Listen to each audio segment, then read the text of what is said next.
Gentlemen, on the Pan-African Daily TV this evening, particularly on this special edition with one of Africa's biggest. I already posted it out there. The biggest voice, the biggest historian, and Professor Obenga Theophile is often and has been referred to so many scholars as the living God, the living African God. I mean, he's unbeatable. But what is so particular about him is he's not the kind of talking professor, isn't it? I mean, we know a lot of professors out there, but he is just the silent bullet of Africa's development, African empowerment, African ancient history, as a matter of fact. I mean, sitting here with us today on the Pan African Daily TV, we cannot be more than humble and grateful for this awesome statesman leader, son of Africa, and one of the biggest achievements in the life history of African people worldwide. It is a humble honor to have you here, Prof. And as you can see, the audience is looking forward and everybody's engaged to have this conversation with you. We are the Pan African Daily TV, the social media platform that connects the diaspora and Africans on the continent worldwide for strategic conversations on the development of the Africa that we want. On the Pan African Daily TV, we support, brand, and promote and give audience to Africa's developmental experts such as you who actually believe in the power of Africans doing it by themselves for themselves. And for this reason, we're so grateful and we're thankful for your tremendous works. We're talking about your scientific research and publications on ancient African history and the history of humanity. Yes, we also know that you are what I describe as the gateway of Czech Antioch, and one of the living scholars. I mean, I call him living here representing him ever in Africa's life history. Accompanying you today are one of your best friends and lovers and followers and other scholars that are just waiting to share this platform with you. But I know even watching on the continent and in the diaspora, a lot of people are so anxious to have this conversation with you. So we thank you for being here. And you that are watching, please, if you're watching, just invite one another because this conversation, we might never have the opportunity to meet the initiator, the founder of the first ever Pan-African University on the continent from Africans, for Africans, and for Africa. So welcome to the Pan-African Daily TV, Professor Theophile Obenga. Thank you, Madam. Thank you so much. I'm glad to be with you. Yes. Excitement of everyone that is watching us today who wants to actually listen to you. What is it that you think that Africans are just so crazy about you? Oh, not really. There is a need for all Africans through the world to know about themselves and to become together in order to achieve our liberation. This is why we follow everything in the world dealing with this problem. That's why people want to know more about some scholars, some intellectuals, some African people. That's all. Together in order.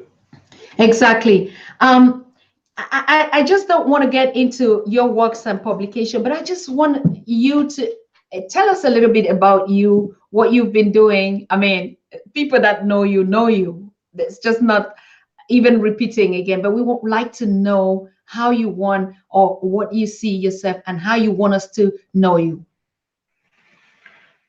I'm just a teacher, a professor, like everyone. And my field of research or teaching is African, chiefly African history, because I follow what Sheikh Anta Diop did. We must build African consciousness, because from your consciousness, you can do what you want. And we are able to do that too. This is why I focus on African history, like many other colleagues in the world, chiefly in the United States of America. I know a lot of colleagues there, they do the same thing. For a long time ago, they do the same thing. the same work we are doing together. And I believe that will be successful at the end. Although some people are against Sheikh Anta Diop, are still against his school of learning, of understanding. They are still against him. But it's struggle. It's like that life. Sometimes things takes time to be achieved. This is why we don't give up. We try to be there and to do what we can do in our lifetime. Professor, when did it occur to you that Africa needs a Pan-African university? Yes, we need Pan-African university, I believe. Why? Because any university is very cheap, very not cheap, it's very expensive to build a university. If you have too many universities, there will be very small universities, not enough money, laboratories, something like the research is too expensive. This is why we must be together to build a big place, what I call big pool of university, like in South Africa, East Africa, Equatorial Africa, and West Africa. We must do some place to build a very strong university and to put everything together there to make great. If you don't have great university, Africa will be never developed. They will never develop it, never, because for this time, the development must come from human beings with techniques, with competence. This is why we need a university, strong university in Africa. If not, we'll be all done. We repeat what they know. We do no innovation. We try to repeat. We don't move forward. So this is why we need a very Pan-African university, because our salute, I will say, is the same. We are the same boat, so we must do things, great things together for our own liberation. Is my opinion, at least. Congratulations for such a big mega project and a big milestone. Now, going through even the calendars of universities, we also have the APAO in Ethiopia. We have the ones in Malawi. We also have even the Pan-African University in Cameroon, Yaoundé, and most other countries which are financed and promoted by the African Union. So what difference does it make with this other university that you initiated from the existing ones? Yes, because most of we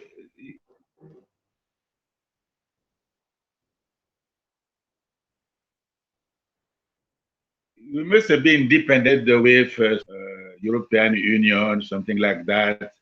It's not so big. This is the name. The name is very big Pan-African University, but in reality, it's very small university because it's not come from ourselves, our own initiative. Is kind of small university everywhere. They don't have enough freedom to do what they want.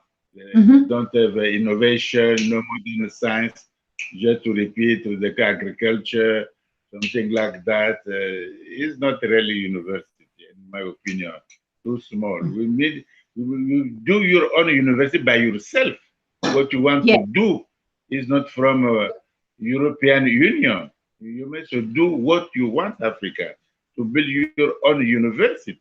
It must be like that, not to wait for some people to help you to do university. If they do that, they will be there to give the orientation, to make the curricula, some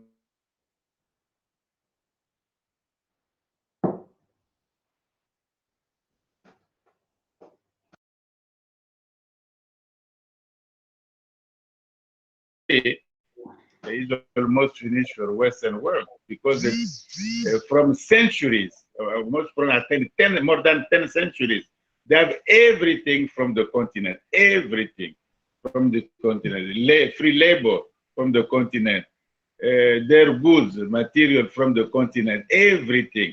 This is why African build, in fact, Europe, Western world, we build their bourgeoisie, their banks, their railroad, their industriality came from Africa. This is why they don't want Africa to be free and to build small university to give the illusion that is the good things. No, we don't like that.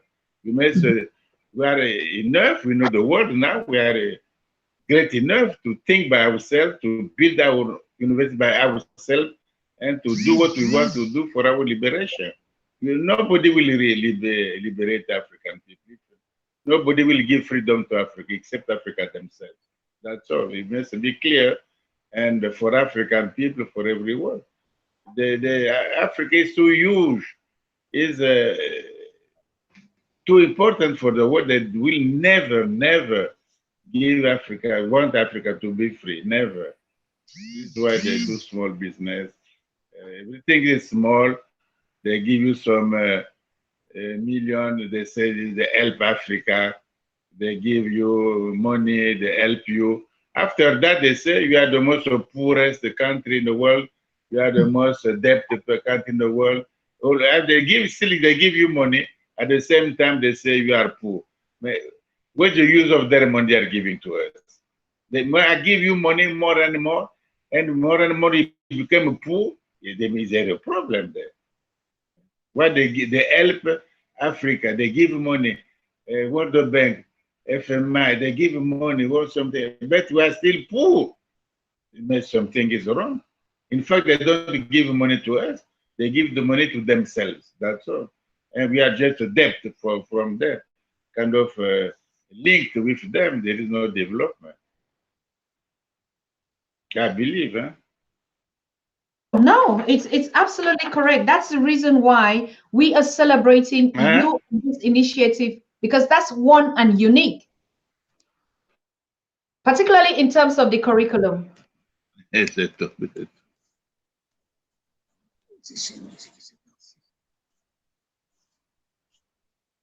Hello? About the curriculum? Yes, I said, how would the curriculum look like in terms of African indigenous knowledge? Their curriculum, they never teach, for example, Du Bois. Never. You don't talk about, they don't teach Blyden. You don't say no single word about Marcus Garvey. You don't talk these things. No, just you do something make no sense, Africa. They don't talk about even Mandela. They don't teach Mandela thought, even Sheikh Anta Diop. They don't teach.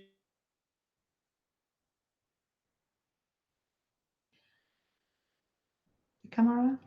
It's okay.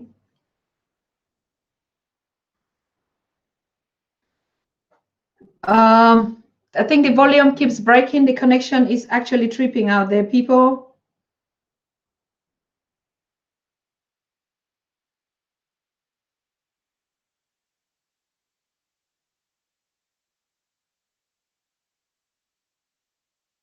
No, Dr. Jeff.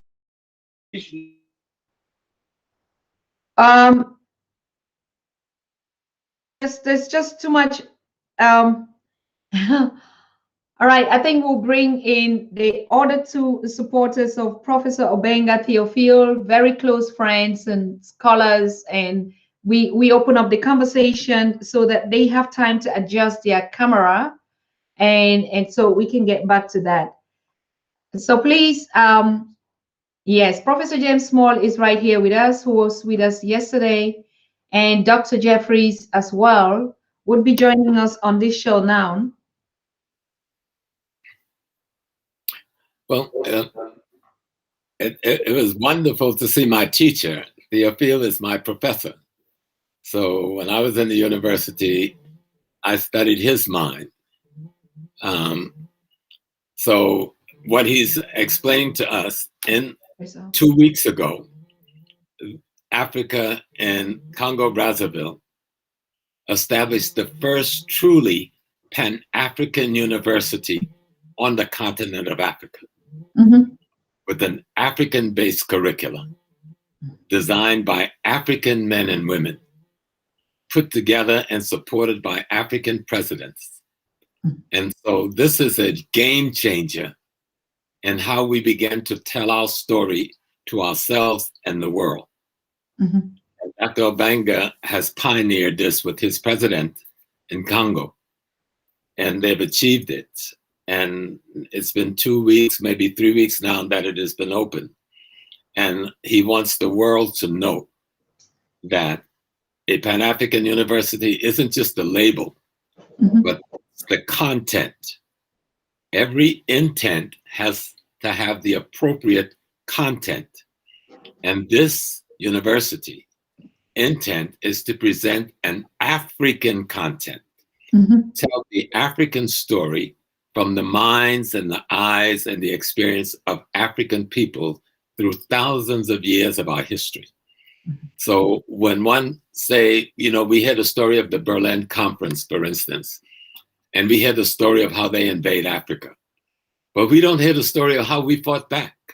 Correct. You know, we don't hear the story of Muhammad Ahmed in Sudan, who takes on the British general, Gordon, who comes at him with something like 20,000 soldiers Mhm. and went back with only 200 because the African men and women stood their ground.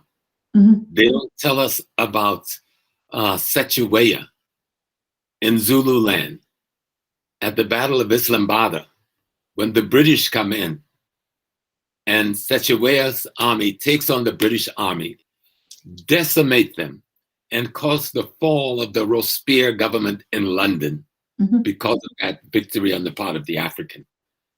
They don't tell the great story of Tipitu in Congo, who's taken the Portuguese on one hand and the French on the other hand. Correct. Our great victories. They don't tell the story of our great civilization, that the greatest trade we had with Europe in the 12th century was to sell them books and teach them how to read books, okay, from the University of Sankore in Timbuktu. We have a story. We have a history. And so we want that history told. And we want people to understand we didn't just sit by and allow people to run over us. No, we fought from then to now. That's why we are still here, you know. So we would like to hear about Abdallah. After the assassination of Muhammad Ahmed, Abdallah took on the French to the west, the British and the Turks to the north. Mhm. And had we just was able to contact the Ethiopian army in time, we would have thwarted them, you know, Mhm. and right there on the Nile. But we have a great history of a great resistance.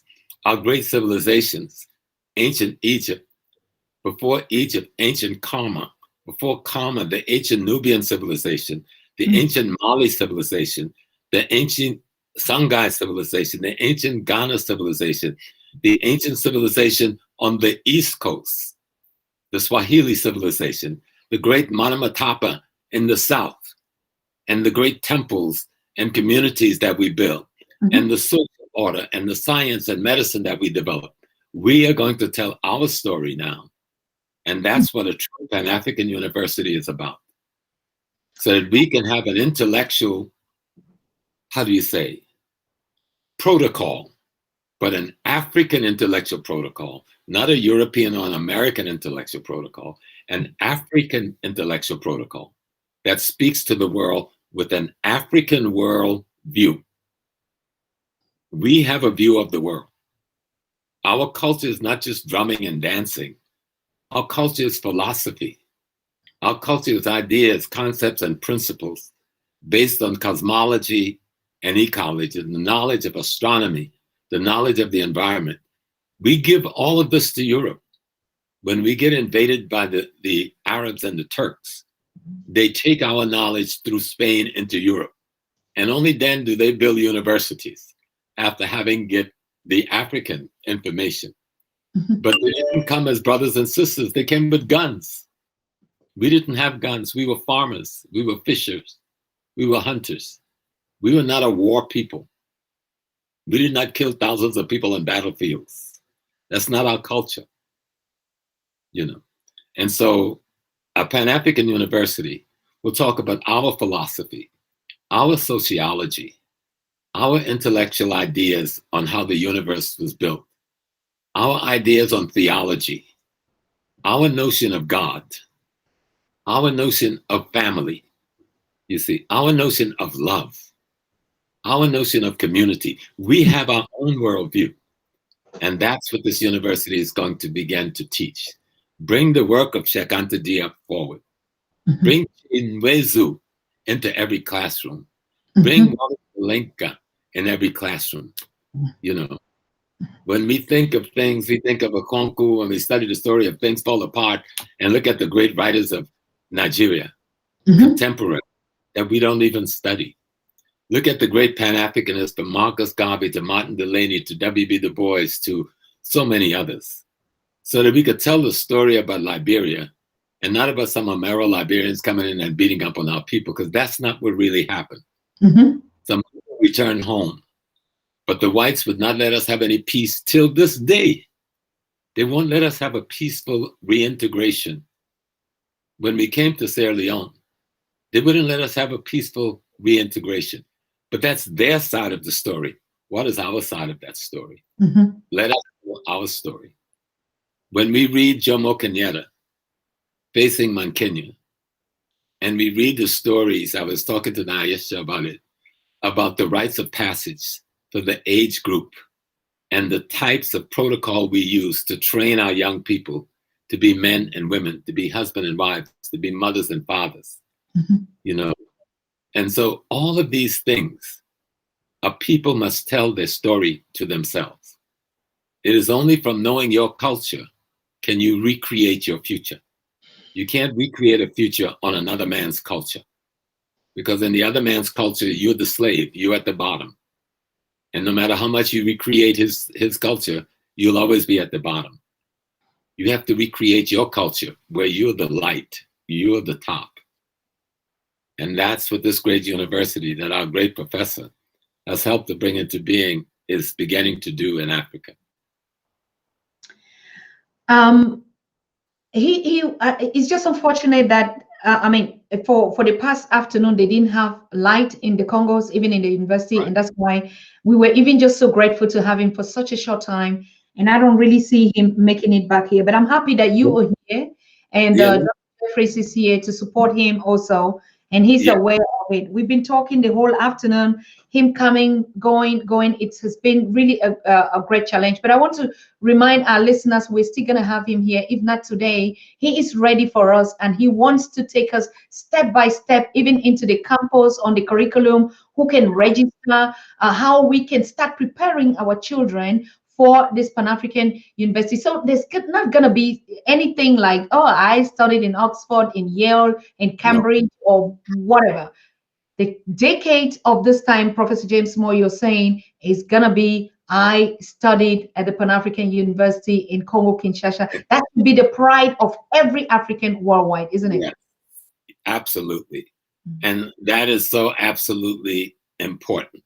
But let me tell people a little about this man. You know, this is the man that worked with Cheikh Anta Diop Mhm. and worked on what is called the Marietta Mummy Exposition before UNESCO back in the 70s. And with Cheikh Anta Diop, they proved that the mummies of the pharaohs were all Black Africans. And Mhm. UNESCO had to declare at that time to the world that Egypt was a Black civilization. This man was a part of that. Wow. He came to America and he taught in the PhD program at Temple University under Dr. Malefi Asante. And then he went to San Francisco State and became the chairman of the Africana Studies Department at San Francisco State with Obati Shaka and Dr. Wade Nobles. Hmm. And he only returned home when he worked with his president to begin this journey to build this university. So Wow. this is, when you read the UNESCO history of Africa, this man is in there. When you read his book on African philosophy, it will change your mind about how you see the world. And we know the technology didn't allow him to stay like he wanted to. And that's why, you know, you always talk about we need our own satellite. Yes. So we don't have to get caught up in other people's technology.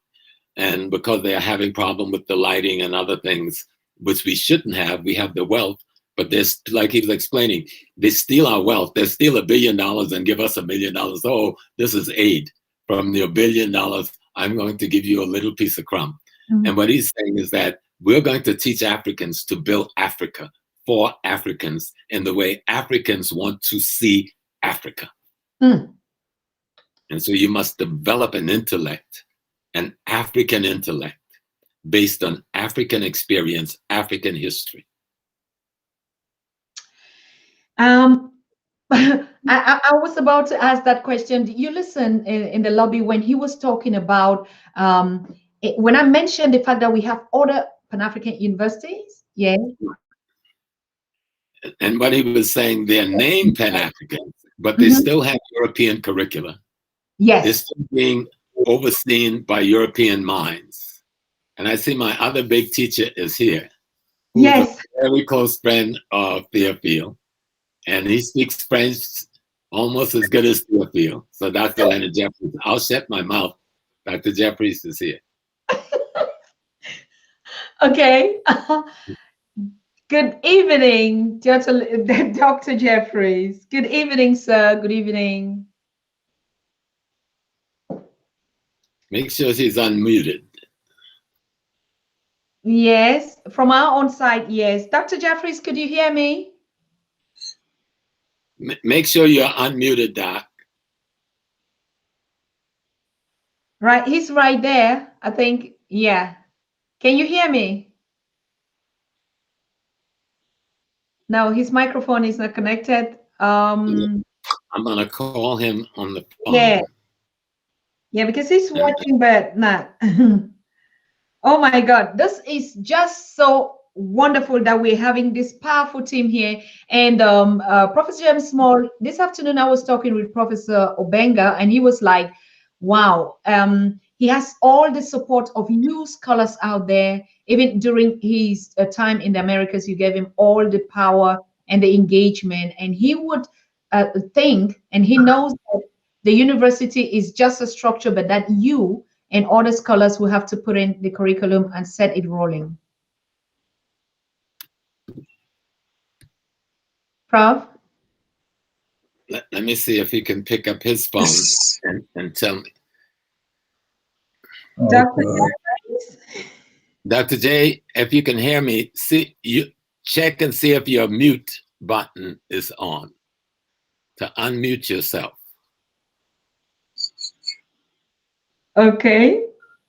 I think something is like, should we maybe refresh? I don't know. Maybe his microphone just hung up somewhere. Maybe if we refresh, mute. Ah, okay. Dr. J. Yes. Okay. Okay. Good evening. Your big brother, or I don't know, small brother or age mate was. It said unmute, but you're good now. Goodness, you're good. Now you're good. Yeah, Dr. Obenga was on for a while, but they're having a lot of technical trouble there in the Congo. And what he was talking about is the opening of the new. Put the unmuted up again. No, you're good. Don't touch nothing. Just speak. We can hear you. But can you hear me? Can you hear me? No, we don't want to mute. We want to unmute this thing.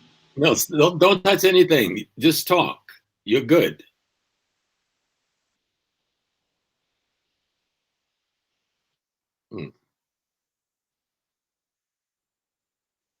No, it's something. No. You're speaking. No one can hear you. Unmute. Okay. No, we can hear you now, Dr. Hello, Jeffries. hello. Hello. Your mic is unmuted. We hear you. Speak. Okay. Yeah. Can you really hear? Yes. Okay. Well, certainly, it's a great pleasure for me, certainly, to join Africans when they are about serious business. And certainly when you bring in a brother like Dr. Theophile Obenga and you relate Professor JamesSmalls and myself, to the process. You're about serious business. So, sister, we want to thank you, Dr. Susan Tata, for bringing us together. It's a great brotherhood, a great meeting of the African family that we've enjoyed over these last 50 years. And at the head of that brotherhood of knowledge and that new renaissance has stood a relationship between Dr. Sheikh Anta Diop, our great Imhotep of modern times, and his partner. And the main partner that he had as a younger partner was Dr. Theophile Obenga. Their special relationship needs to be studied. And just as Dr. Diop, being the giant that he had mentors. So when you see Dr. Diop and you see Dr. Theophile Obenga, you have to put the mentor, Alioune Diop, and Madame Diop, who helped to get their publications together, to help Sheikh Anta Diop get the PhD success. And so you need to see us moving as a family through history, putting aside the individual and the personal things and finding the family relationship. And so that's the study that our young people need to understand. What is the relationship between a Dr. John Henry Clark and a Dr. Yosef Ben Jochannan? And how did they grow and develop? And what was their foundation, which included works by other great scholars, Notes for an African World Revolution. And of course, it's the unfinished revolution of Nkrumah, unfinished revolution of Garvey, and unfinished revolution of Malcolm X. So we have to join that parade of Africans that are involved in what we call the African Renaissance. And one of the great books, little books of significance, is Toward an African Renaissance. And in the back of it, it has Sheikh Anta Diop's great work, Essays. But in the back of it, it has the statement by Dr. Theophile Obenga. Sheikh Anta Diop dearly fits into the category of a thinker who sought to expand the role played by history in the day-to-day life of all people, particularly those of African descent. He did not undertake the study of the African past in order to generate a mere collection of data to be used for contingent reference or a catalog of persons and places and picture or a list of political events. Rather, Diop saw history as a philosophy of transcendental ideals, which took the researcher beyond the pale and scope of mere strict scientific method. The good historian must always deal with the higher structure implied by the philosophical interpretation of history, since it appears to be endemic in human nature to struggle to forge a higher meaning from experience in order to achieve in this world a higher and fuller society. Mm-hmm. What Sheikh Anta Diop called the African historical memory cannot be derived from a chaotic past. That mm-hmm. is a past which exists in the minds of thinkers without a chronological sequence and a cause and effect relationship among events. Historical memory is a force which by definition eliminates chaos and self-doubt. It is a dynamic stimulus which relates the present to the past, and in doing so provides a continuum which stretches far into the future. Sheikh Anta Diop was truly a scientific-minded great African militant for the purposes of African unity, progress, and social justice. Reason and African genius must continue to gain in power in the wake of his physical absence from us. These are the main lessons of Sheikh Anta Diop's life and immortal work. Dr. Theophile Obenga's statement about his brother. So we have to understand that there's a special family relationship to the transmission of this knowledge. It is to build our future and to move away from the miseducation that is our reality. So when they had the big struggle to put a history of Africa together, Dr. Theophile Obenga and Dr. Diop were part of those in the front, putting the true African history together. When a brother called Ben Sertima wanted to get involved in this history. He reached out for a whole host of others, including Theophilo Benga and his great partner, Dr. Shekanta Diop. And this work includes my translation or analysis of Diop's great work, which all the world should have as a part of their victory as you struggle for this knowledge, civilization and barbarism. And again, this is not just a text of great knowledge, but it's a relationship of love and respect that these scholars have had for each other. And to show this great Shekanta Diop's relationship to this culture, we are now dealing with economics, politics, and we have to have a foundation in culture in order to make the economic and politics real. Absolutely. And so this great brother, the Imhotep of the times, Shekanta Diop, who had a partner right next to him, growing with him, Theophilo Benga, and they both believed that the rise of this knowledge would come from the West. And so the new symbol in Senegal is the African family rising, with the black man holding on to his rock, the black woman, and holding his child up to the creator. And that in that monument, which is one of the greatest in the history of the world, it's certainly one of the largest. It's larger than Jesus the Redeemer overlooking Rio. It's larger than the Statue of Liberty.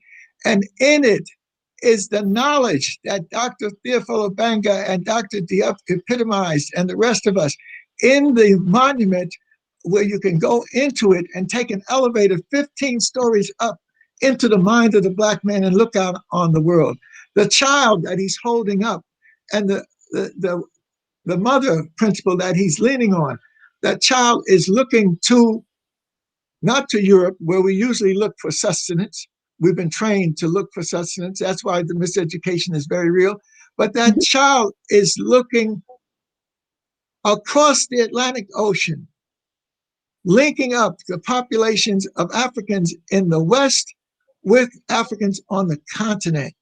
And all of the great work of Shekanta Diop and the others is inside the monument. It is a museum, and it is a meeting place, and it is a place where you can relate to your ancestors. And so we have to understand that we're on the precipice of an enormous explosion for African peoples. And it's about love and respect. It's about the spirituality. To see the love of two great men, you need to read the foreword by Dr. Shekanta Diop, which everybody should know, that this man, who was a brilliant, one of the most brilliant men in the history of the world, had a love for our people and the work that we were doing together. He dedicated this book to the memory of Alioune Diop. And I was in Paris. I was on the Rue Avenue. I was near the Champs-Élysées. No, I avoided the Champs-Élysées. I was in the Latin Quarter on the École de Rue des Écoles. And you go one way and you come to the Sorbonne. You go the other way and you pass the Collège de France. In between the Collège de France and the Sorbonne, which is France's greatest intellectual achievement, is the African presence organized by Alioune Diop and his great wife. And it was there when all of us were trying to meet around. I was a young person at that time. I was studying in Switzerland, and Spirit told me to go to Paris. And so I went at the time that the people were being gathered to support Shekanta Diop. For the third time, he was presenting a dissertation. And it was so successful, so powerful, that they had to give him his degree. And of course, he wasn't operating based upon a degree, but a degree helped him move throughout the world in various ways. But he did not forget the foundation that he had been able to build on, and that was Alioune Diop and Madame Diop. And so when we talk about the conflict between us and our women and us and our families and individuals fighting each other, no, we have to put all that aside after we go through some difficulty with each other. And then we have to understand what this brother's doing. I dedicate this book to the memory of Alioune Diop, who died on the battlefield of African culture. He's not talking about the battlefield of arms, the battlefield of looking for wealth. He's talking about the battlefield of culture. Alioune, you knew what you came to do on this earth, a life entirely dedicated to others, nothing for yourself, everything for others, a heart filled with goodness and generosity, a soul steeped in nobility, a spirit always supreme, simplicity personifying explanation point. Did it emerge, the beginning and the force of nature, want to provide us with an example, an ideal of perfection by calling you into existence? Alas, the terrestrial community to which you knew how to convey better than anyone else the message of human truthfulness that sprang from the innermost depths of your being was deprived of you too soon. But the remembrance of you will never be erased from the memory of African peoples to whom you dedicated your life. That is why I'm dedicating this book to your memory in witness to a brotherly friendship that is stronger than time. Check out to Diep, the dedication to his work. Now, that relationship that Alioune Diep had and Madame Diep had and Theophile Obenga had, when I went to Guadeloupe and met Monsieur Cravat, I went to Martinique and Guadeloupe and met Monsieur Cravat. That was the great Aimé Césaire. And Aimé Césaire, who is credited with having brought the light of the African culture, the return to the source was one of his great works. But Diep and others acknowledge Alioune Diep, but they also acknowledge Aimé Césaire, who began this process of negritude and encouraging our people. And he has a personality. He had a special respect for me because he knew I was a Diepian. And in fact, the last time I met him in his office, I gave him a stack of 15 books of Amos Wilson, Blueprint for Black Power, and books by Dr. Clark and others. And he was anxious. He was so excited. He had his best interpreter there, so we could interpret the discussion. But I didn't need an interpreter. Je parle très bien le français, presque comme des autres qui parlent français. And I was able to have my direct relationship with Aimé Césaire, and he loved it. And he had his partner say, look, Dr. Jeffries is a Diepian. I mean, he just put that on me. I wore that robe and that crown. I can't explain how he is this great person who was doing his thing in the 30s and the 40s. And now in the 80s, we are still connecting with each other. And so we have to understand that this is the personal relationship of significance. What he did with his interpreter, who came, he brought his best interpreter. He said, you did not do any work today. Dr. Jeffries had the books. He outlined the importance of the books, these different scholars. However, you were going to do some work because you didn't need to be, you were not needed between me and Dr. Jeffries, but you've got to get into these books and help and translate them so I understand these great works. I mean, here's a guy so modest that he could say that he's going to take these works of the various scholars that I relate to, and he was serious. So this is the thing. We need to learn the relationship of Black men and women and the family and the tradition and the elders that we have in this tradition. So I'm glad that I was able to add a little bit of it. Theophile Obenga had a chance. He was in Paris. And Paris is very seductive because there's too much distraction. There's women, there's history, you can buy perfume, you can do.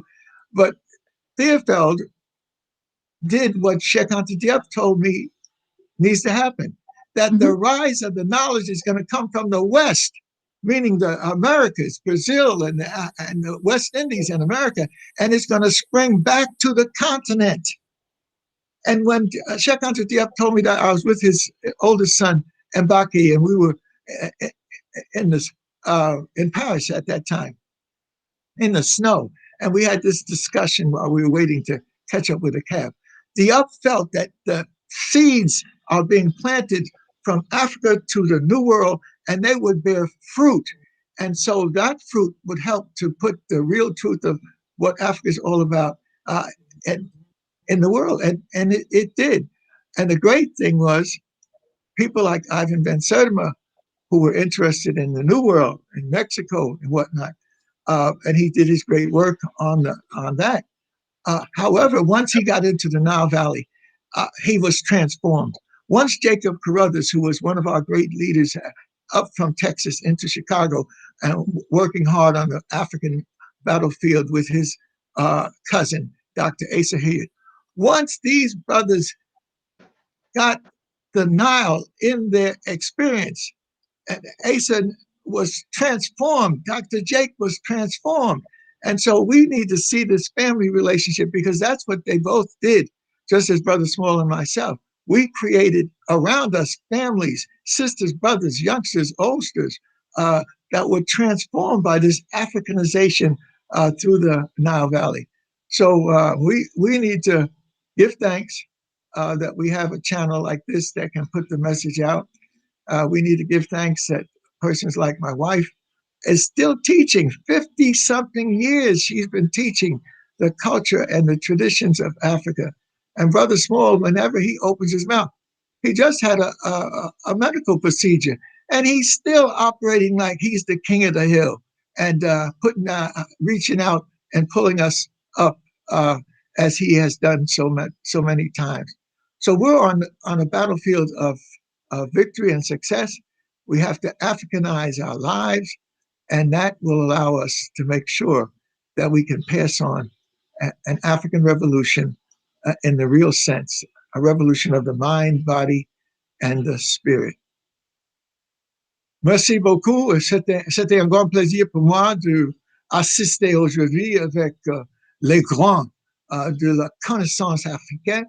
Et moi, je suis très, très content que malgré des difficultés techniques, on avait l'occasion de lier nos lignes ensemble. Et Professeur Small, il faut toujours... lui, il était sensationnel. Et il ne parle pas le français, mais il est extraordinaire. C'est une personne, sa famille est bien, l'enfant, le petit enfant, le nom c'est Agnaton Small. Il a les autres, le grand est Malik. Il est nommé ces gens après les grands Africains. Et il a les filles, il a la même chose, il a les grands jeunes hommes, mais il a créé des princesses qui aussi gardent la conscience de la reine. La reine. La reine nage. Elle est extraordinaire. Elle a l'esprit des Africains, des ancêtres. Oui. Okay. Tout ça est à cause de lui. Entre lui et mon frère, Marlon, qui est un expert sur l'art de Marshall. Avec ces deux, je sais bien, j'ai à côté de moi les frères qui ne quittent pas la bataille. Ils restent avec moi. Mon frère, qui est de même mère, est mon frère de la lutte. Hein? Moi, je suis très contente. Hein? Je suis prêt de monter avec des ancêtres à cause de ces choses. Hey, merci beaucoup. Vous êtes tellement gentil. Hey, et moi, je suis très, très content. Hey. Dr. Jeffries, so you speak so perfect French. Hey. Wow. Je parle un peu portugais aussi. Et quand j'étais en Suisse, j'ai essayé d'étudier, le même temps que j'ai fait des études en Suisse, j'avais un livre sur le russe. Ah, mais, quelle idée! Vous êtes là pour étudier le monde en France et vous avez essayé d'étudier aussi le russe. C'est extraordinaire. C'est extraordinaire. Mais c'est nos parents, nos grands-parents qui ont dit, vous allez monter dans la vie, vous allez faire quelque chose. Ne restez pas sur, il faut continuer. A luta continua. Ça, c'est portugais. A luta continua. The struggle continues. La lutte continue. Hey. Merci beaucoup, monsieur. Mais ça, c'est très gentil. Et vous êtes tellement professionnel en langue française. Et moi, je parle à notre frère africain qui ne comprend pas l'anglais. Aujourd'hui, on avait l'occasion de avoir rencontré une très grande professeur Obenga. Mais malheureusement, à cause de la coupure, il ne peut plus être là. Mais prochainement, on va le avoir. So, yes, I want to thank all of you that are watching. And it's such a Il faut wonderful noter, pleasure. parce que je sais que Professeur Small n'a pas mentionné, Yes. TFL Obanga est venu chez nous. Premièrement, il était en Pennsylvanie avec Malefia Santé et les autres. Mais il est tellement africain, il est de retour, il a retourné chez lui à Brazzaville, premièrement à Paris, et finalement, il a resté à Brazzaville, chez son pays. Mais il y avait toujours les luttes en Afrique avec les choses bêtises et les batailles entre l'un et l'autre. Et il était obligé de quitter. Et à cause du fait il était en bonne santé, il aimait de courir. Et il a laissé sa femme passer à Paris et les enfants. Mais il a resté parce qu'il a pensé il y a quelque chose qui peut arriver. Mais non, il était obligé de quitter son pays et il n'a pas fait ça par avion, ou bateau, ou train. Il a couru toute la forêt. Mais il était en telle bonne santé. Un Africain-Américain qui était son étudiant, Troy a continué avec lui chaque matin. OK. Oops. Wait. Oh my God. I think we lost him. Well, he gave us a lot. Dr. Jeffries is a university unto itself. Wow.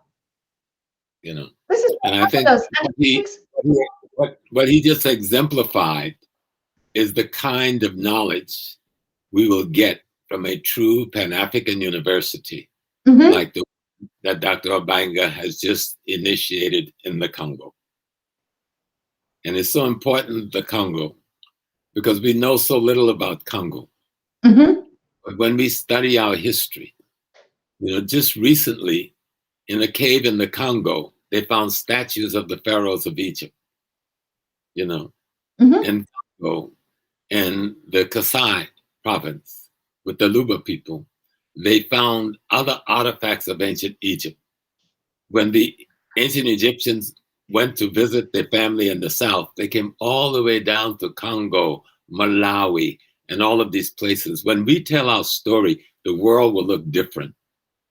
Because if you take the satellite images from outer space, there's two rivers that runs across West Africa. It's underground now, but the satellites can see them, and went all the way to the Chad Basin and to the Nile River. This is before any white men came. So you could get in a boat in Cameroon and go and shop up in the heart of ancient Egypt, and then in a month or so make your way back home to Cameroon to your family. So our culture is universal to the continent. It's not we don't have a multicultural continent. We have one culture in Africa. It has multiple variations and expressions, but it's one culture. And see, when only we can teach that to ourselves, explain that to ourselves. What is cosmology? What is ecology? How do we fit in it? How do we interpret it?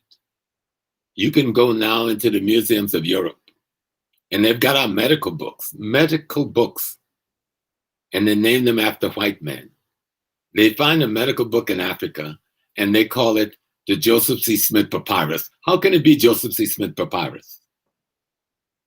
This is before there's the first doctor in Europe, first hospital in Europe. A medical book, the Joseph C. Smith Papyrus, deal with the ailments of the female, you know. And then you've got the Moscow Papyrus, which deals with other ailments of the heart and other parts of the body. We were writing books on medicine before anyone in Europe could read. And so it's only apropos that we create now the Pan-African University to tell our story. Mm-hmm. And all of those great men that Dr. Jeffries was talking about, all of Africa's children that the white man scattered to the world. You could take me out of Africa, but you can't take Africa out of me. Absolute. We are the best of our ancestors' genes. We are the latest version of our ancestors' genes. And we are the highest tech models of our ancestors' genes. You see? And once we're clear on that, we can learn to teach that story to ourselves.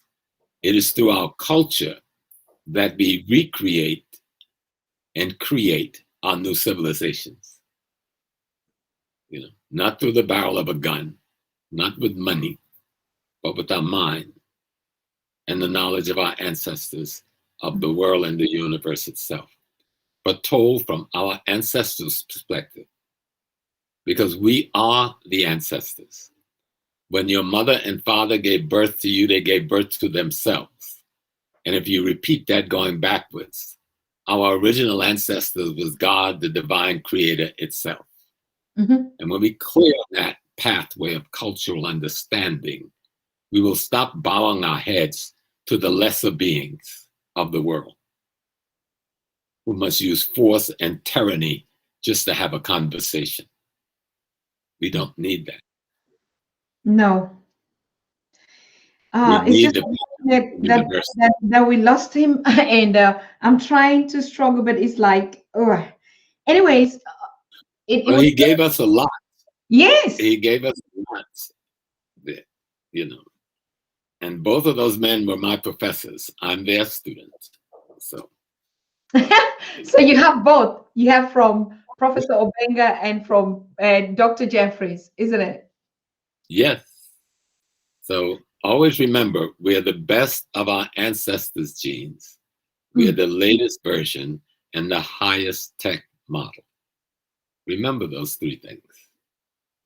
And then sum it up by saying, we are the ancestors to whom we pour libations. When your parents gave birth to you, they gave birth to themselves. That's our culture. That's what we were building on philosophically. That's how we understood the world.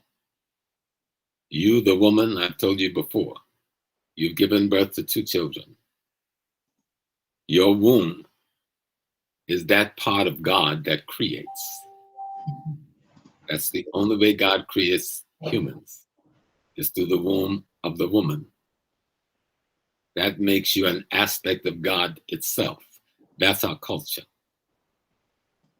And when we see the world from our cultural eyes, we will create a different kind of world to live in. Professor James Small, there's a question in the chat asking, how can we as Africans get our books and artifacts from these European countries?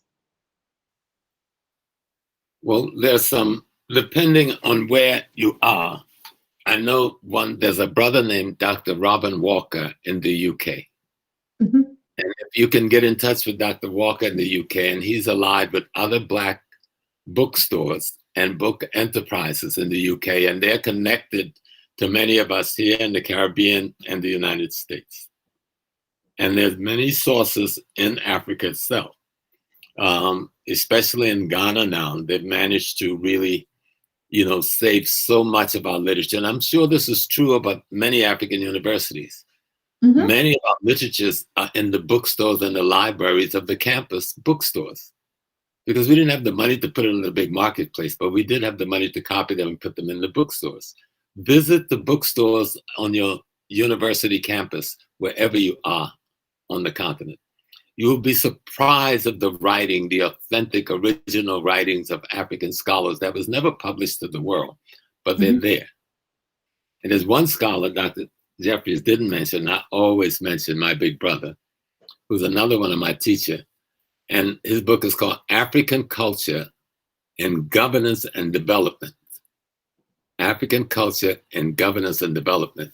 And this is done by Nana Kwabena Nketia V, who's the king of Esukado, of the Ahunta people in the western region of Ghana. He's also a professor at the University of Cape Coast.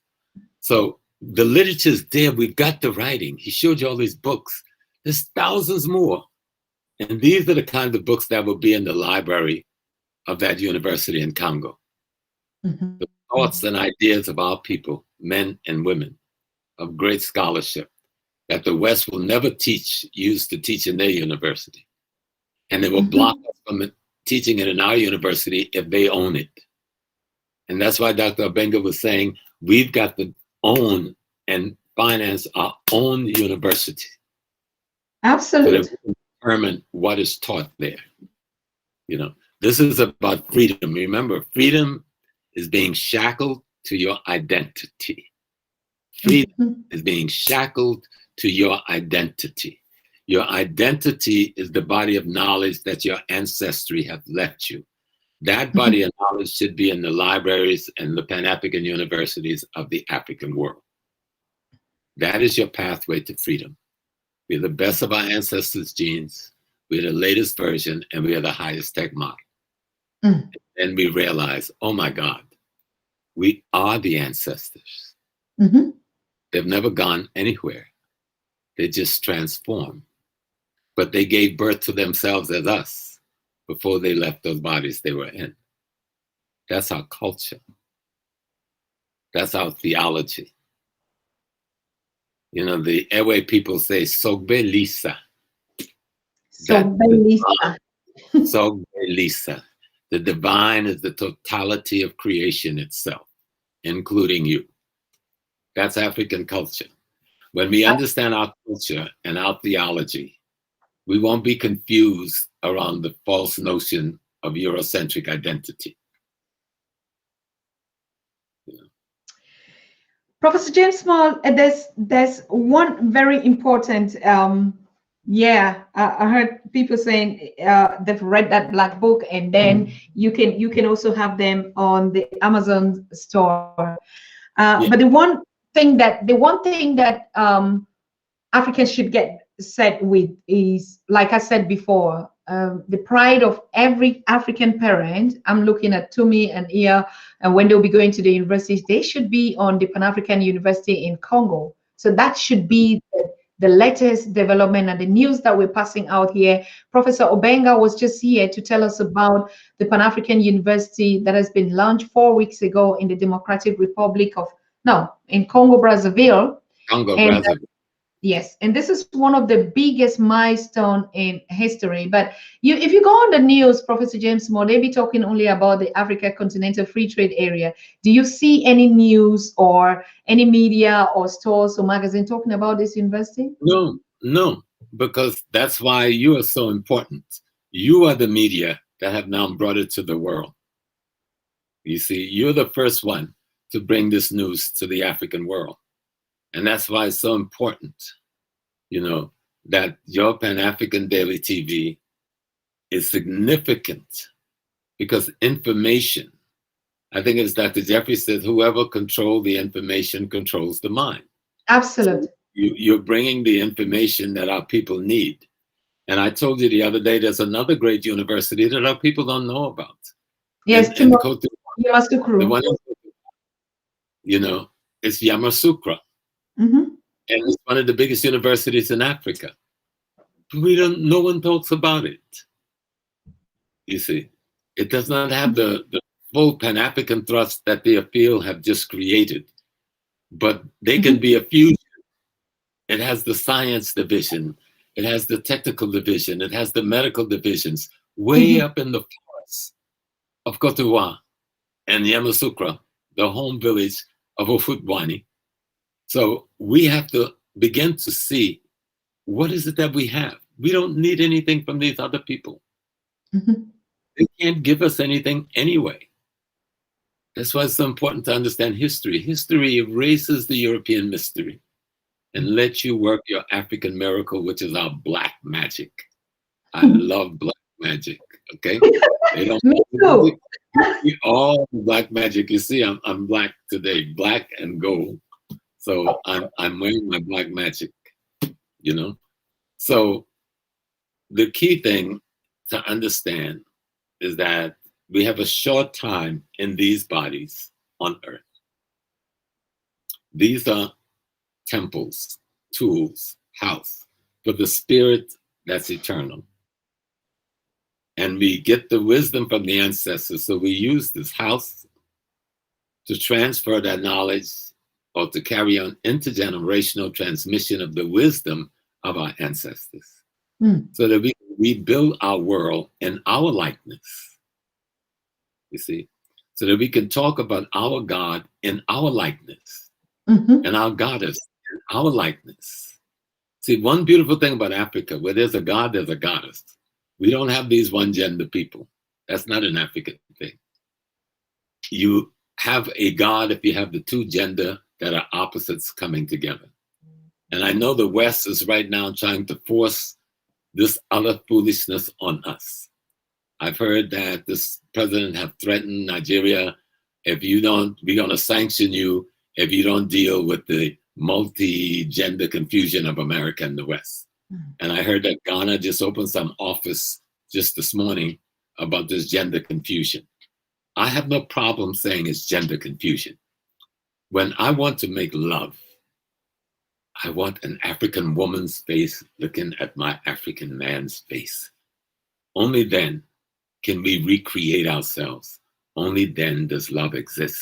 So we've got to make sure that our definition of reality is the only definition we adhere to.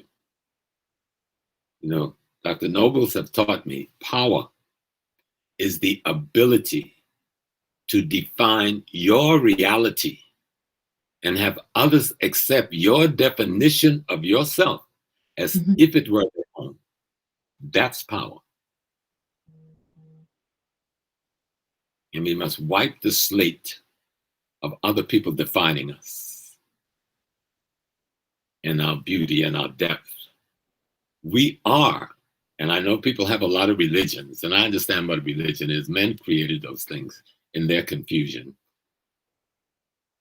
I am God having a human experience. You are God having a human experience. How could it be any other way? Because nothing can exist but the omnipotent, the present, omnipotent, and the supreme. And anything that is omnipotent, omnipresent, omnipotent, and supreme occupies all space and time. So anything else in that space and time has to be a part of that thing. That's the African understanding, that we are a whole that manifests into parts, not parts trying to figure out how we become whole. That's the Europeans' way.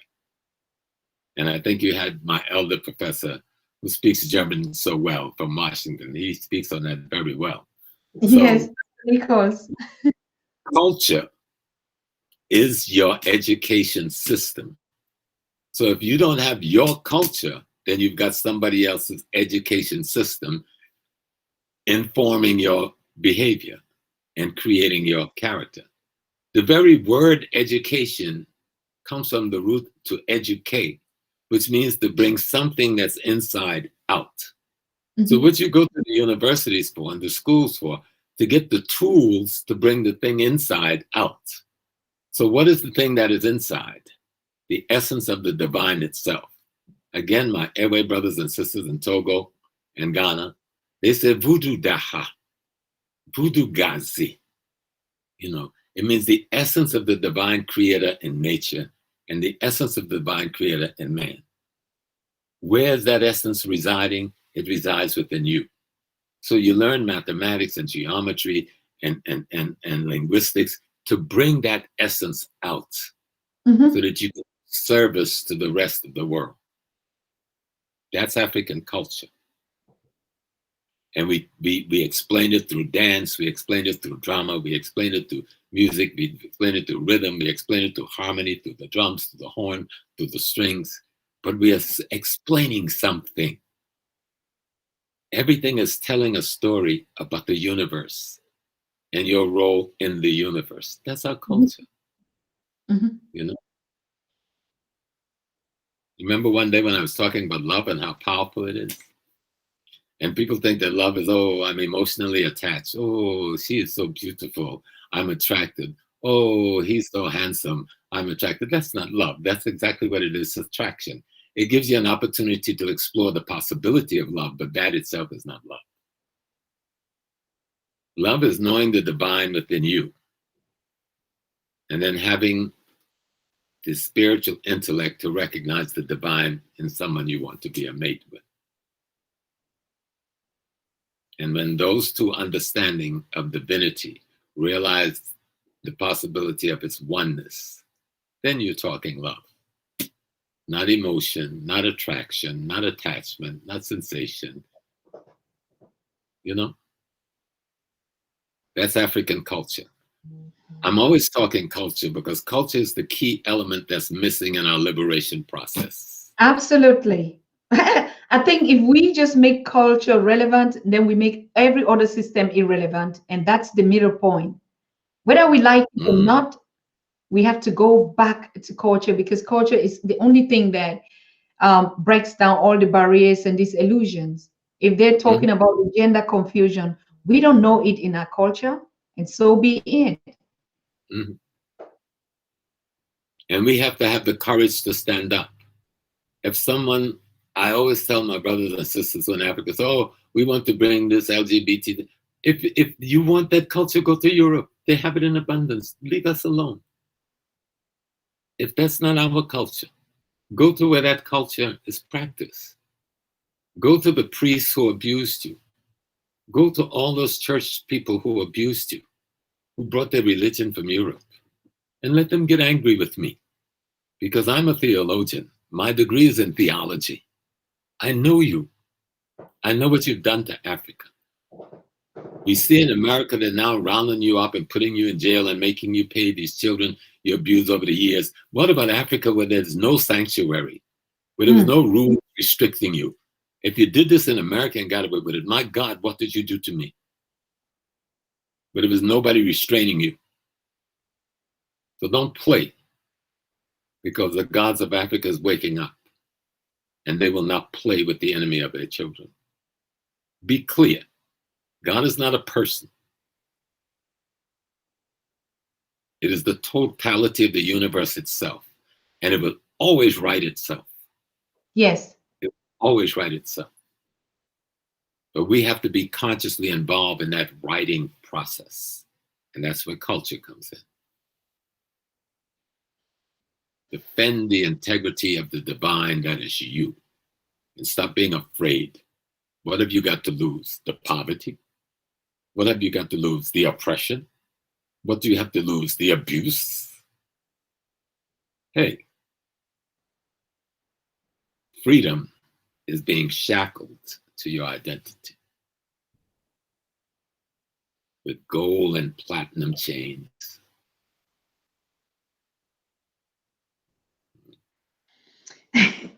I mean, we can listen and listen and listen and listen. It's just like, anyways, I'm very, very grateful that you decided, you and Dr. Jeffries, to back up Professor Obenga.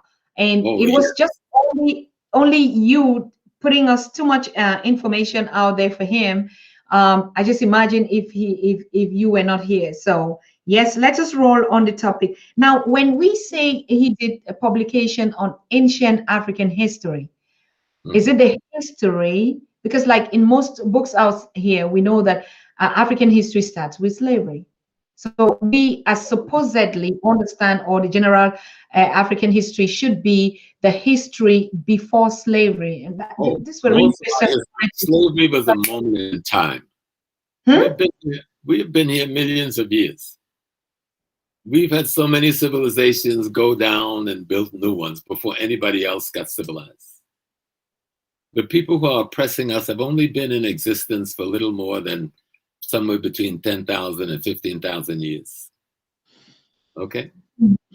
When Dr. Obenga talks about African history, he's talking about the great civilization of Congo. He's talking about the great civilization of South Africa. He's talking about the great civilization of Zimbabwe. He's talking about the great civilization of the Swahili states. He's talking about the great civilization of Sudan, Uganda. He's talking about the great civilizations of what is now North Africa. Even though North Africa is today occupied by Arabs and Turks and Eastern Europeans calling themselves Arabs. Before they came, we were there. Okay? And so people who have taken our identity and put their name and stamp on it and brought it to the world and said, oh, look at my museums. Don't worry that everything in my museum look black. Don't worry that the pharaohs look black. Don't worry that the statues all look black. We did it. So it's just an illusion that everything is black. So if you take all of the African sculptures, all the African art, all the African history out of the European Museum, they'll only need one to put theirs in. They'll have to close all the others and give us our artifacts back. You know. So let's just be strong in the truth. Fear nothing or no one. The secret to life is to have no fear. What can anybody do? If they kill your body, our knowledge said we live eternally. You can't kill me. This body will die on its own, whether anybody touch it or not. And I will still live. I have 6 genetic children, and then 2 that I adopt from Ghana, which gives me 8 children. And I've imbued my spirit in those 2. So I have 8 children. My thoughts and ideas transform their cells, transform their genes every day. And all of the thousands that I've reached with my voice over 50 years of teaching, I've transformed them. They are my children too. You can't kill me. No one can kill you. So why are we afraid? We are the ancestors. When we gave birth to our children, we gave birth to ourselves. Don't that make common sense? Is that not scientifically appropriate?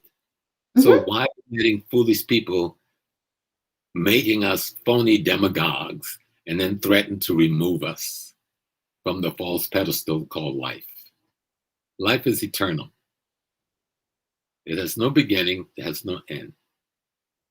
It just transforms itself out of necessity. That's our culture. That's not some stuff I'm making up. If you read, you know, what Dr. Obanga is talking about is teaching how the African worldview looks. Teaching how the African society looks. Teaching how the African family looks. Somebody comes and says, oh, you have polygamy in your country, you have polygamy in your country. In most of Africa, monogamy is the order. But yes, there's polygamy. Why? Even today, for every 1 male child, there's 3 female male child born. Absolute. Yeah. Okay. So Africa says, okay, we have more women than men. If we leave things as it is, we have confusion. So let's create a system so everyone can be a part of a family and be a part of an extension of families. So polygamy wasn't something anybody could do. Only those who were equipped. And this is a system that women put together, not men. Today, men go out to see a beautiful woman. Oh, I want another wife. That's European foolishness. That system was put together so that all of the women would have a family. They weren't whores to be misused by men. Polygamy was based on a family structure with respect for the integrity of the female and the male involved in those structures and the children produced in those structures. And only those men who could afford to provide the wherewithal and the homes for the different women were even allowed to participate in that structure. You couldn't have women just for the sake of having somebody to have sex with. That's not what polygamy is about. It was about family. But if you don't know it from the African culture point of view, you look at it from the European point of view, and it's about sexual desire. That's not what family was about. Not that sexual desire is a beautiful thing, but it has a context. All content have context. And the context must help to create the harmony that forms the society that people live in and create and recreate for their future. And the Pan-African University will lead us back to understanding the role of culture in governance, the role of culture in everything, you know, the role of culture in economics, the role of culture in family structure, the role of culture in association with others who are not family. And so you cannot say you have a university, but it's not based on the culture of the people you're talking about. I mean, it's a joke. Mm. So thank God that the president of Congo, and I understand that the president of Senegal was there for the opening, the president of Gabon was there for the opening, and a few other presidents. So this was not a little event. This is a serious event. This is a major step in reclaiming our minds and creating an institution. This Pan-African University in Congo-Brazzaville is an institution to recreate the African personality in the world again. So Dr. Obanga, I'm sorry the technology didn't let my teacher stay, but I want the world to know that he's the most extraordinary man. So I can't wait to have him back again. He's the most extraordinary teacher. He wrote and said we're gonna reschedule. That it was really, yeah, and I know it from the beginning. I'm just happy that that he even I got to see his face. You know, I got to see his face, and with that big smile that he has, and but he's very serious. You know, Dr. Obanga is a very serious man, but he's also a very warm and very loving man, a great teacher of Africa, a great teacher of Africa. Good.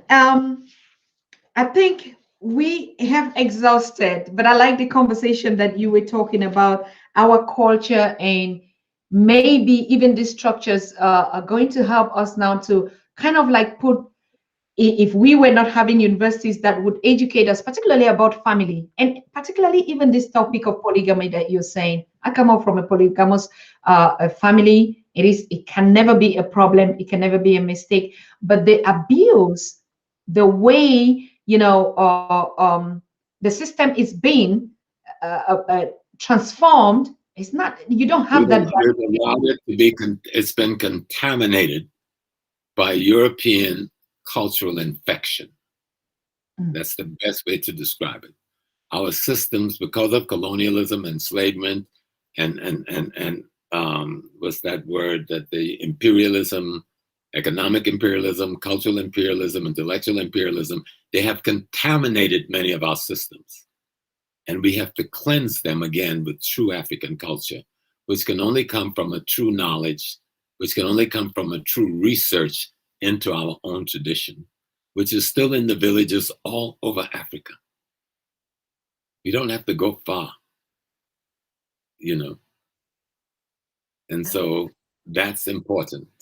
Oh, I want to give a big shout out to Happy Films, who just donated a $50 here to us on the Pan-African Daily TV. Thank you so very much. And I think we also had a donation in pounds from, I don't know that one. Yes, from Nature Speaks. Nature Speaks is always supporting our conversations at the Daily TV. And he just gave us £40. And we also had an earlier, I think, donation. Kofi Zuma, you are the one in charge. So go ahead and thank your contributors for supporting the Pan-African Daily TV. And all of you that are watching us, we want to really thank you. I mean, being here and having such great scholars and share this knowledge and this moment with us, there's nothing that we can complain any longer. Like we said, our ancestors are right here. Professor JamesSmalls, coming from the clinical bed in a few days ago, sitting here. Yesterday he popped in. Today he said, no, I have to back up this great scholar to tell you who he is. And he was just here smiling and trying to tell us and walk us. I already saw in the chat a lot of people asking if that university has a homepage. This is all things that these are discussions that we had to have with him. Right. What I know, they are putting up all these structures. Like I said, it's going to be a permanent program on the Pan-African Daily TV, because I mean, that's one of the biggest things that we've been looking forward to, having a Pan-African institute. We even were thinking about one, but now we have a university. So please get set to start enrolling our children back on the continent. Those of us in the diaspora, And believe me, it's going to be the cheapest. I mean, in terms even of student loans and stuff Oh, like yeah. that. But I mean, even if it comes to the part where we think about money, that is the biggest investment that any parent, any Black parent would do. Imagine the damage that they've done to our kids. Imagine the damage in the mentality in the system. Imagine even the opportunities, even us never had to have that kind of access to universities and we had to go to. Imagine the illusion and the crazy stuff of Africans. Oh, I went to Oxford, to Yale, to Harvard, and all that. No. Let me tell 21st, you how silly that would sound. yes. Imagine a Jewish person say, "Oh, I went to the Nazis' greatest institute." Mhm. That's how we sound when we praise going to the institutes of our Nazi. You understand? You Mm. praise the institute of the people who committed genocide against your mother and your Can you grandmother imagine? and your grandfather. You know how silly that sounds? But we Absolutely. don't think it's silly because they have so twisted our minds with their intellect that we reject the very womb that gave birth to us. That's how bad it is. But it's turning around. All over Africa, the young people are screaming, we want to build the Africa that we want. Mhm. I hear them every day. We're going to build the Africa that we want. We're going to look at Rwanda, Paul Kagame and his people, a beautiful model. Build the Africa that we want, you see. And what's going on with Dr. Obenga and the university, Pan-African University in Congo, Brazzaville, is a big step in building the Africa we want. Yes. You know, Kwame Nkrumah tried to approach it in Ghana. When he built the University of Technology in Kumasi, he built the University of Legon in Accra, he built the University of Cape Coast in the central region. He was trying to make a statement that we will re-educate ourselves. But unfortunately, the enemy took him away. You know, Patrice Lumumba came and says, we want to be not a servant of the Belgians or the French or the Americans. We want to build a Congo that is us, our Congo that reflects us, our history, our aspirations, our desire. Let our building reflect our architectural view, not the architectural view of the Chinese or the Americans or the British. Let our streets be designed in the way that we see nature's pathways for communication. We have to just come back to our African soul, come back to our African self. And that means learning to love your ancestors, learning to understand them. Let them come into our mind and walk us through time. You know, and we'll be fine. We really would be fine. Thank you, our great professor. Thank you, our ancestors that are alive. I mean, we cannot be any more grateful to you for your work, for your support, for your energy. And yeah, you're talking about. When I look at everything, Prof, it's like we have to clean the. Look at the architecture. It has to be this kind of, I don't know, We'll, architecture. And we'll look at get it. It has to be black. Why? It could be different. You go to China, you see their Chinese technology. You go to the restaurants everywhere. That is who they are. We not. It right. has to be some French We are, model. we are imitating them. Yes. We need to imitate ourselves. We are the best, we are the latest version of our ancestors. We are the highest tech model. We are the best of the genes of our ancestors. Now we have to become that intellectually. We must become that philosophically.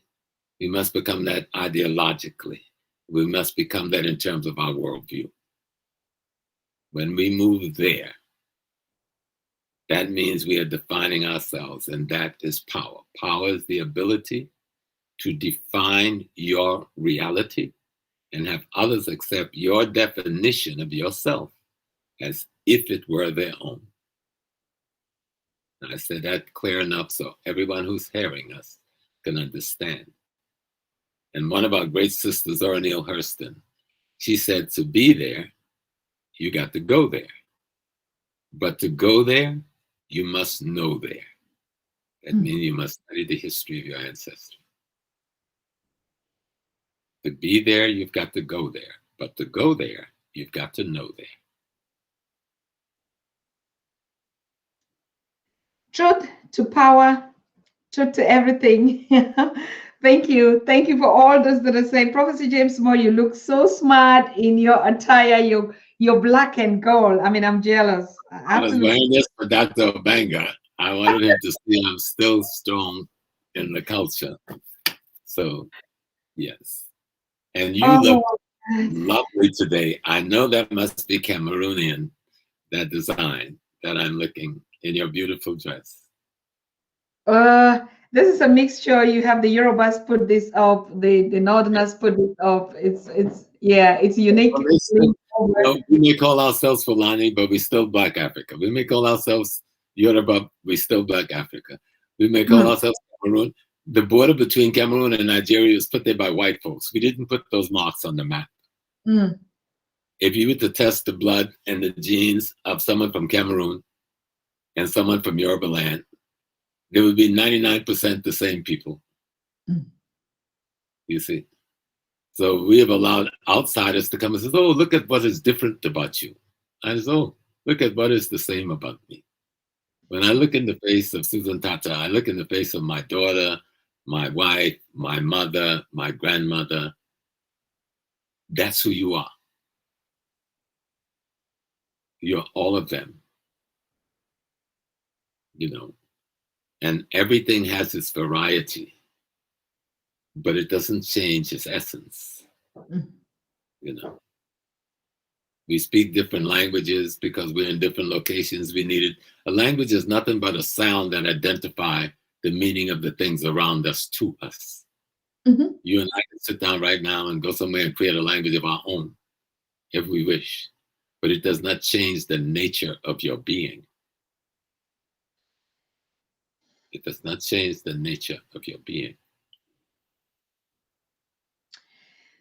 I think all of us, Christine, Milo, thank you for your donation. All of us are really just, I don't know. I don't know how much grateful. And I think all these viewers that are watching us, even those that are contributing, are just so thankful that this decade we are reconnecting. I mean, look at me sitting here. I don't know for how many years I never knew about Professor JamesSmalls. And I know thousands of you that are watching us never had smelled him. We never knew about Dr. Jeffries. Yes, of course, some of us that were so curious read about them, followed them. We never knew about Professor Obanga. I'm telling you honestly, yeah, until I started hearing, then I went to research about him, as a matter of fact. And how many thousands of us have just met one another this year? I'm not even talking about last year. And so 2021, we're taking our unity to Ghana. I just want all of you to hear this every time I'm on the show, particularly for our brothers and sisters in the Americas, because I know your vacation period is always very short. You have maximum of 1 week. So, but I'm challenging you to start thinking of booking your vacation in November for 10 days at most, I mean, at least, because we are organizing the first ever global Pan-African festival in Ghana. It is a festival of liberation.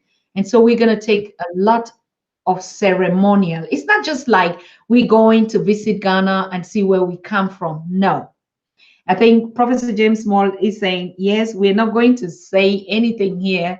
But what I'm just telling you guys out there in the Caribbean, watching me in Brazil, in Haiti, in Europe, please make sure you just save the date. We're going to meet on the dreams of our forefathers, of our ancestors, and just get to know each other. You see me on the camera, I see you, I see Professor JamesSmalls. You just imagine we're going to see us face to face. Look at the explosion, what is going to happen to us. So please make sure you start saving your money. Make sure you start asking for your vacation now. And that would be the first step for us to make pandemic irrelevant. So yes, I would be opening the line in a couple of minutes to take this, but I just want to reiterate on this event that is coming 2021 November. We're meeting all in Ghana. And so, with all our scholars out here, Dr. Jeffries, all of them that are still here with us too, it is going to be the decade. Not just go visit and tour and come back. No, we're going to take the power to liberate ourselves and our brothers and sisters and our children. And why not? We're going to visit the whole place. So please save that. I would give you the date because we had a conversation with the team in Ghana. The date is not yet, but we're looking forward to having the 22nd of November to the 5th of December. So you can already just put that in your calendar and mark it open. If there are some changes, I'll be bringing up to you. We want to gather all the 55 countries Pan-Africanists and the diaspora. So use this as a privilege. Those of you who want to invest on the continent, those of you that have been talking about land and repatriation programs, everything that is already existing on the continent as programs and projects for the diaspora and Africa is going to be present there. Be aware of the fact we're not going to create anything new. There's been Panafest and other festivals that we know out there. All we're doing is just uniting and doing something different this time. So we're not creating anything. When we hear festival, it's not just go and dance and what, but we are meeting on this powerful space with our elders, and we're gonna dance the dance of unity forever. So Professor James Small, that was also one of yeah, one of the power statement that you started last year, and like, yeah, why don't we just meet it there? And I took it forward. I did the research and I reached out to Ghana, reach out to the communities out there and ask, how does it look like? And they're just looking forward. What is your feeling about that? Would you take us to your community? Absolutely wonderful. You know, I have a hotel, me and my comrades there in Cape Coast, the Sana Lodge. And I have my kingdom where I'm a chief since 1984 in Agogo. And my king, Nana Kusapang, is celebrating his 45th year on the throne in March. Unfortunately, I won't be able to go because of my health, but I'm sending one of my younger brothers to stand in my place. We'll go with the delegation from Esukado under the leadership of Nana Kwabalen Ketsia. And so it'll just be wonderful. And to have Africans come from all over the continent, and we'll see what you see when we do that is how much alike we are rather than how different we are. Oh, yes. But we see how alike we are, how much we really do have in common with each other, you know? Oh, yes. And location don't change your essence. Language don't change your essence. Your essence is that of divine ideation. Yeah. So we're also looking out, like one of the conversations that we had today. It will be in Accra. It will be in Accra, but we'll be going touring the Cape Coast. Go to the. One other thing that I learned today from the brothers and sisters out there were like, they just discovered even the road to the river with the last part. What we used to know now probably was not even that. So there's a lot uncovering and coming, and we even reaching out to Wudemaya, our brother out there, and he's also going to be part of this great event. And we're calling on every Happy Films. Happy Films, you have to be there. Happy Films, I saw you just donated. Yes, I spoke with Sister Felicia this morning. And so she said she's from Happy Films. She said she's going to give you a call today. Oh, I'm waiting. I'm just looking forward. Zinovia Ridley, thank you so much. You just donated $100 to us. Thank you so much. I would love to donate to you without YouTube being involved. Okay. We are creating that channel. We even started to say we're not going to be giving this money out here because you donate 100 and then we're going to get just maybe 80 or 70. So that's also one project that we're working on. How did we do to exchange our money? And then we tried a test where a brother in the Caribbean sent us money per check here. And it came in 3 days and it costed almost 90 cents to post it. That was just a test project that we say, let us try to see like we did in the olden days, put your check out there, post it. And it costed him 90 cents. and we got it in less than even a week. So yes, why not? And then also database. We don't also want them to get access to that. So we just like those that are comfortable with this system, but we're putting on another systems out there. So Professor James Small, your hotel would be a meeting point. It will be also a guest house and a location. So we'd like to, yeah, track down all that. Everyone that has a connection and initiative in Ghana, be it a repatriation program, be whatever thing that is in the Pan-African interest of uniting Africans, please start getting set to get your space on that Global Pan-African Festival in Ghana 2021. So we're going to be having open air at the beaches there, you know, the Lombardy Beach, very beautiful.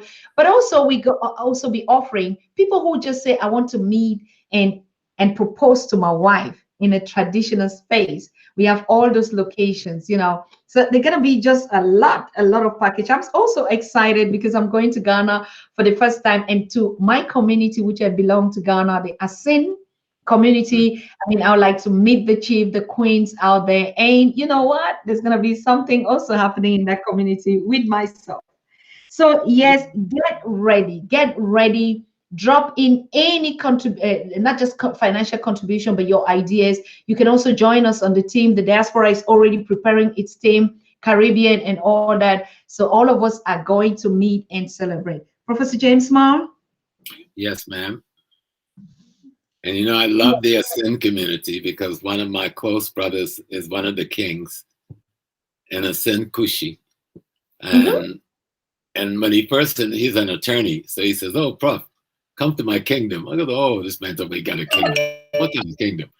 My God, when I showed up there, I ended up in a kingdom, an extraordinary African. We're talking about Wakanda. Wakanda already exists. It already exists. All over Africa, you know, and he had such a beautiful kingdom, and the palace and the court overlooked the valleys of miles and miles and miles of cocoa farms, as far as the eyes can see, and villages and villages and villages. It's just, Africa is just so beautiful. It's, to think of it takes your breath away. Have not this COVID have caused me to stay away from Africa longer than I've ever stayed away in 40 years. I'm sick. The surgery I just had wasn't too bad as the sickness of missing Africa right now. Oh. That's so as soon as I'm patched up, sewed up, and everything good, I'm going to head home. We're going. We all going. We all going. We all going. Ghana is donate, people, donate. Susan cannot continue this broadcast unless we all donate. And I'll be sending my donation to Sister Tata, but I'm asking everyone, whatever little, whatever great you can help to keep this broadcast going, to keep the Pan-African Daily TV going, please do it. It doesn't matter how much, every little bit becomes something to help it going. So, but I have to find out how I can put you on my webpage so people will know and be able to go directly to my webpage to donate to the Pan-African Daily TV. So we'll work that out. Thank you so very much. Thank you. And we also look forward to other partners that we share and yes, and promote the Pan-African Daily TV on your platforms, be it YouTubers, streamers, bloggers, or whatever. We are ready and we are looking forward to your immense support. Yes. What else? Anu is saying a great show. Yes, we are all in the house. Tomorrow, Prof, we want to have a conversation on African community crimes. Africa's community crimes is, how do I want to put it? We have some kind of what we call jungle justice. Jungle justice, like in Africa today, it's very common to see that a young man or a young woman is just killed in public light just because and maybe we have to stop this. Yes. We have to stop it. I've been watching what has been going on in Nigeria over the last months. I've seen it in Ghana and other places. We have to wash the filth of European colonialism out of our consciousness. Yes. We have the means in our community to adjudicate any crime committed in that community by the appropriate queen mothers and chieftaincy and even civil justice systems. But we have allowed ourselves to turn on ourselves because that's what the colonialists left us as a legacy. Mm-hmm. And we have to own colonialism abuse. We can't pretend colonialism was some good relationship we had with some people from Britain or France. These were relationships of genocide, cultural genocide, economic genocide, physical genocide. We have to destroy the legacy of colonialism in our midst, destroy the legacy of imperialism, destroy the legacy of enslavement. You know, people come and say, oh, well, Africans have slaves. Show me in our history. Every culture had servitude because we didn't have prisons, but we had a way for you to pay for any infraction against the community.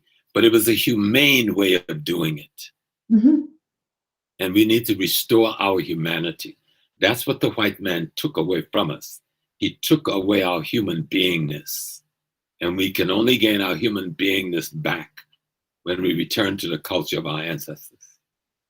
Absolutely. And their values and their interests and their principles. That's what makes us human. Being African makes us human. Thank you very much, Prof. I know that I've exhausted too much of your time, particularly with your health situation, but it was very nice that we had you here sitting in for Professor Obenga Theophile, but we're going to have it, sorry, not this week, next week, because this week we are fully booked. So we thank you so much for being here with us. Join us again anytime, and we'll be staying in touch with you. Thank you. Okay, peace and blessings. Thank you. Bye-bye. Yes, and I also want to thank you so much for this wonderful special edition that just was planned differently but turned out to be something else. But I think that's exactly the message that we had to take here tonight. Tomorrow, like I was saying, we're going to have our brother Rutendo Mitanyarare, and he's going to be coming on this topic, Africa's community injustices and jungle law. Now, for those of us in the diaspora, maybe we have seen some of these images and we begin to wonder what is actually going on. Today in Africa, it is very easy in the town cities for someone to just cry out loud that you are a thief and you're killed in broad daylight. Today in Africa, in our marketplaces and in the cities, it's just out of envy that someone could just cry out, you're a witch, and that a child died, and because it's a grandmother or a grandfather and they name you a witch, they're going to burn you alive. Today in Africa, we have seen live people, persons in Muslim, really Arab countries that bury their people alive because they are not, they are not, how do I say, they're not faithful to their religious beliefs. Today in Africa, like I said, you could just cry out that someone stole your handy and they will kill him. The problem is not the crimes. The problem is how can we build this kind of a community where people kill one another in broad daylight and they rejoice even about it. And most of this jungle injustice crime is being perpetuated out of jealousy, out of hatred, this is one of the things that we have never addressed. We've never seen any media address this. And sometimes we see most of the prisons that are filled. It's not just because of other crimes, but most of this crime is just out of suspect. So your neighbor hates you or is jealous of you, or you go to collect your debt, like in the cases that we see. It is so gruesome when we see some of these images on WhatsApp and on YouTube and on Facebook these days. Even recently, we saw a young man that was roasted in a household using, how come? How did we get here? who brought us here, that we kill each other in broad daylight and we celebrate it and we rejoice it. What kind of crime on earth would put someone to kill, just kill remorsefully, less? And people enjoy it. And whether you did it or not. And so we begin to ask a handy, how much does a handy cost out here? That if someone will, and then he deserves to be burned with tires in a marketplace. We have to talk about this. So our guest speaker has been working and researching on this topic. Rotendo, you know him. He's a straight talker and he's going to tell us the way it is. So join us tomorrow on this special edition with Africa's Community Injustices, Jungle Law Crime. So where is our political law systems? How come? How come in a world in Africa where we're talking about love and unity and friendly people that we are, that we take the laws in our hand and kill one another and even enjoy it? It is unheard of. Death is one of the most fearful things. Can you imagine taking life out of someone? How difficult it is to just take someone's life. Today, it is not the white faces that we see doing these things. It is us against us. Something has to stop. But it starts with the education for us to be aware and crying out loud, one day these things are going to stop. So please join me and let us figure out, how can we solve our differences or our challenges without using this kind of what is called jungle law? I see you tomorrow, and I thank all of you. On Friday, we're going to have Dr. Obati Shaka. Yes, one powerful voice. It's going to be with us on Friday. Saturday, we're going to open earlier, as from 3 p.m. on Saturday special. We might be having Joshua Maponga, he's still to confirm, and other subsequent programs along the way. And also the ADDI and its team is going to be on the show again on Saturday. So we see ourselves. And oh, no, on Saturday, we are also going to have a King Bongane from the Ebo Kingdom.